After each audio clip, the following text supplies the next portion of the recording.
Bea Bores at ex nagkabalikan na? Mga kachika, hindi lang co-parenting, pamilya pa rin ang turingan.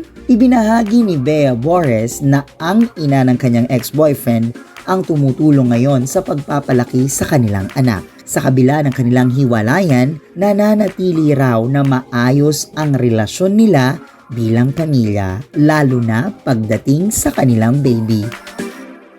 Ayon kay Bea, malaking tulong at suporta ang natatanggap niya mula rito habang ginagampanan ang pagiging hands-on mom.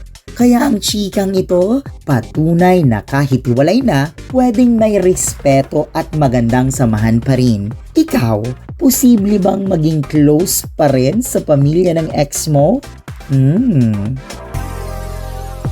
Para sa mga chikang trending at never ending, ako si Madam Chika. May opinion ka ba? Ano pang hinihintay mo? Pumunta ka na sa comment section at i-chika mo na yan!